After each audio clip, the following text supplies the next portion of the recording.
Sorcerer? Please. Ever wondered what it would be like to be the best ice magic user in a world where everyone else is busy playing with fire? Holy fireworks! Welcome to the Iceblade Sorcerer, where frostbite and teenage angst collide in a blizzard of clichés. Grab your thermal wear, folks, it's gonna be a cold ride.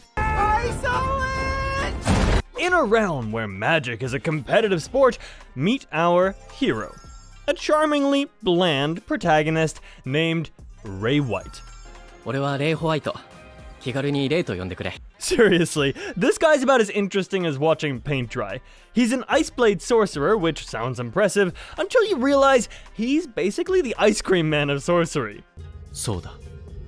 俺こそが冰剣の魔術師。 Everyone's like, ooh, ice magic. But let's be real, how much can you really do with a frozen pizza now? Ray starts off as your classic transfer student, rolling into the prestigious Arnold Academy, where the magic elite sharpen their skills like they're preparing for a culinary competition. The show opens with a typical new kid in town scenario that you can practically set your watch to. Spoiler alert! They're not. They're mostly just trying to look pretty and one-up each other.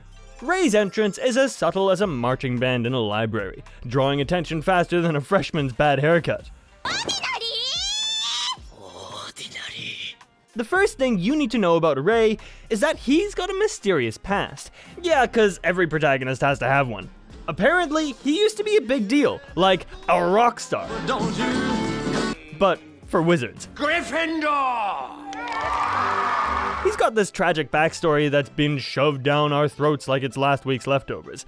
His family was wiped out, and now he's all broody and mysterious, which is basically code for, I'm too cool for emotions, dude.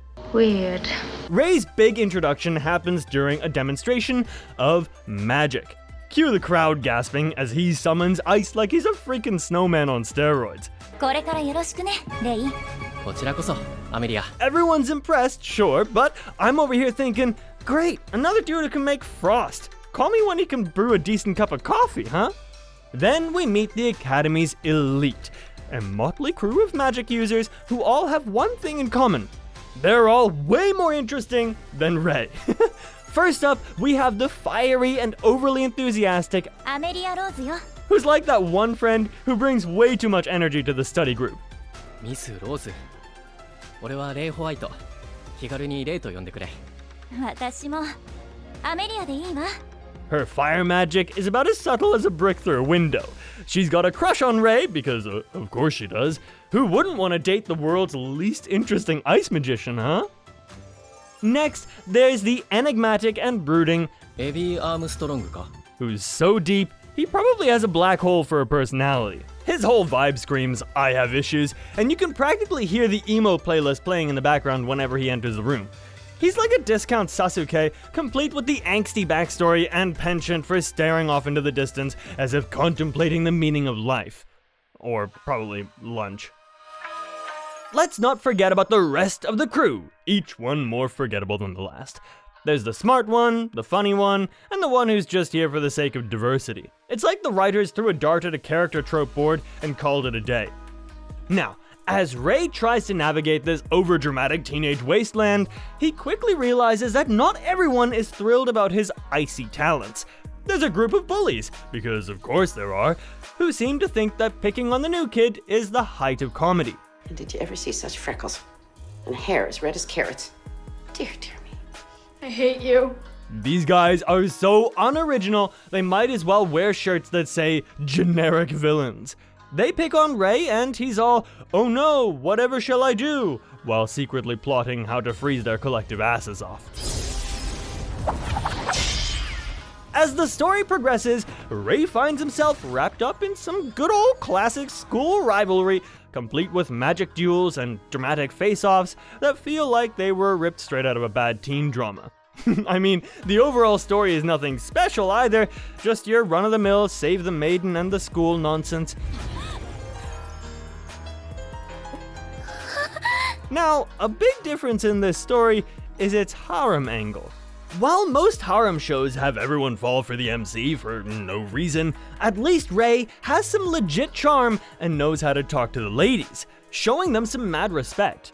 大変申し訳ありませんでした。もうそんなフォローはいいです。レイ近い。食べるか？ Rei manages to stand out in the harem mess thanks to a mix of charm and respect for the ladies. His ice magic is a flashy conversation starter, saving ire during a duel, well, classic hero move, right? He stays cool under pressure, which makes him look reliable, unlike most typical protagonists, who would be sweating bullets. Rei also shares his knowledge during study sessions, proving he's not just eye candy. Plus, his tragic backstory adds to the I need saving vibes, pulling the girls in even more. It's a solid mix that elevates him above the usual bland harem MC clichés. 3, 2, 1. Now, it wouldn't be an anime without some serious stakes, right? Enter the Big Bad, a dark sorcerer who apparently has a serious grudge against Rei. This dude is like a B-list villain who forgot he was supposed to be scary. He's got a tragic backstory that's as cookie cutter as they come. Think classic, I want revenge because my childhood was rough nonsense. Because nothing screams depth like a villain who's just mad because he didn't get a hug as a kid, right? The climax approaches, and Rei, with all the charisma of a damp rag, prepares for the final showdown. But first, we get to watch as he tries to rally his friends, who are somehow more interesting than he is, to help him save the day. It's like watching a group of toddlers trying to save a cat from a tree. You want to root for them, but you're also like cringing the entire time. 最後って何が？ごたくはいい。本気でかかってこい。 When the final battle arrives, Rei finally shows off his ice powers in a blaze of glory that's supposed to be epic, but honestly feels more like a cold shower. The stakes are high, and you can practically hear the anime music swelling as he faces off against the villain. There are dramatic moments where Rei's emotions are supposed to shine through, but all you can think is, dude, can you even feel anything besides frostbite? Ultimately, Rei wins the day, not because he's particularly clever or skilled, but because the plot demands it. It's like the writers thought, hey, let's wrap this up quickly. So, they shoved a victory down our throats, and we're left sitting there thinking, well, that was, something. クロノスロック。 The anime also has its share of classic plot twists. Nothing spices up a story quite like a good old-fashioned, I didn't see that coming, right? レイさん、レイ君、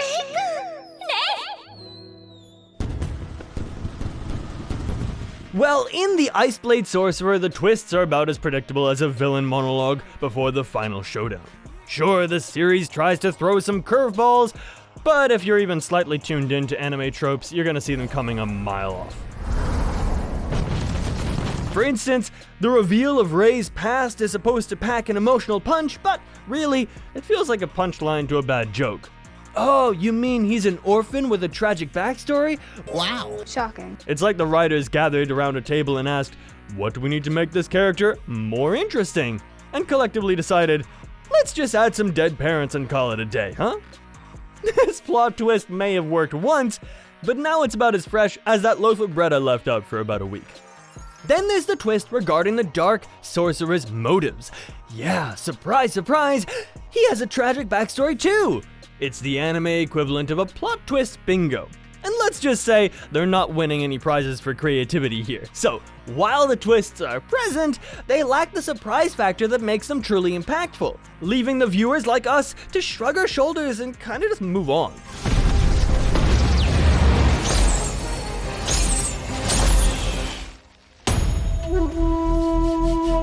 Now, let's talk about the action. If you came for some ice-slinging action, you're in luck! The Iceblade Sorcerer serves up magical battles that are flashy enough to distract you from the rather thin plot. The anime is packed with action, but let's face it, it feels more like background noise than the main event. Rei is OP as hell. He never faces real danger, making fights as thrilling as watching grass grow, to be honest. Instead of epic battles, he uses his abilities to save the day without breaking a sweat, which makes the whole save the maiden trope feel pretty anticlimactic. The fights are packed with more glitter than a 12-year-old's birthday party, featuring ice blasts that could give Elsa a run for her money.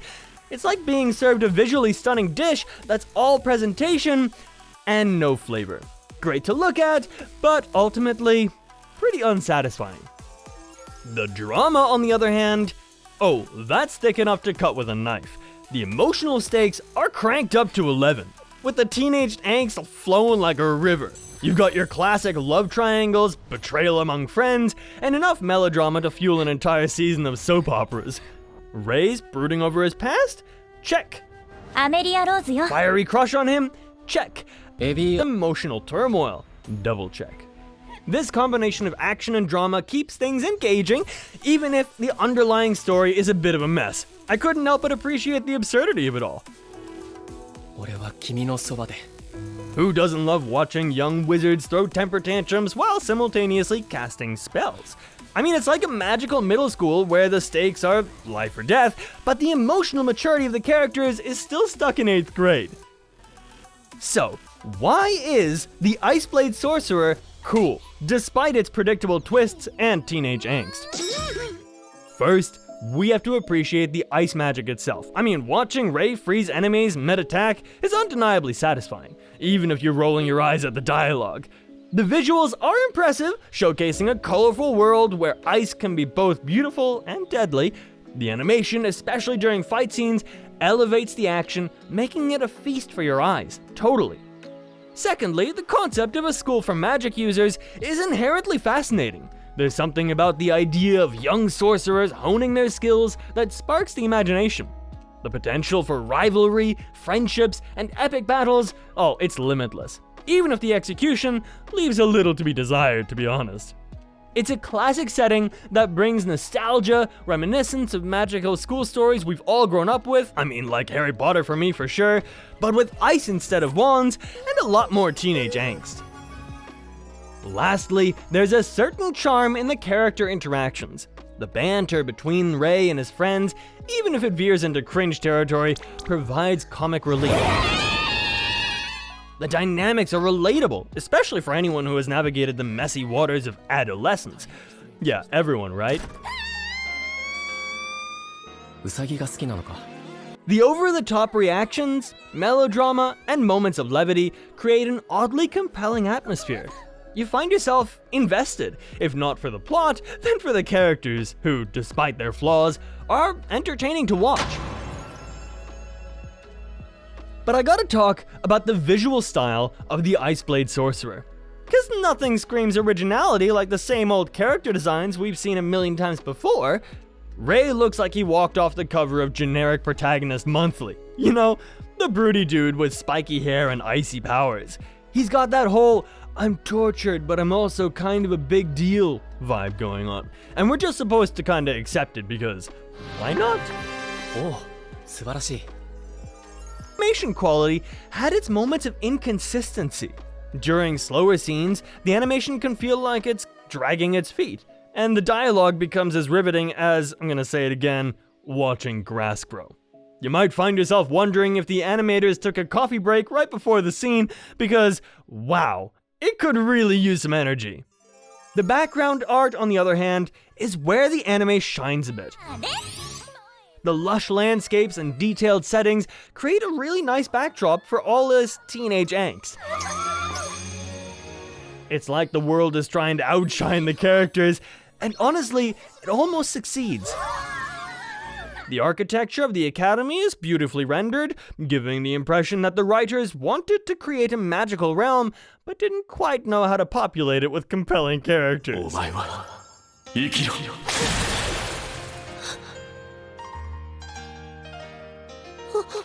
Now, let's dive into the soundtrack, shall we? The music in the Iceblade Sorcerer is about as impactful as a soft breeze on a winter day. Pleasant, but utterly forgettable. The opening theme hits all the right notes for a magical adventure, and I found myself bobbing along until you realize you're just trying to distract yourself from the less than stellar plot. During the action scenes, the background score amps up the excitement, which is great because the plot sure doesn't do that for you.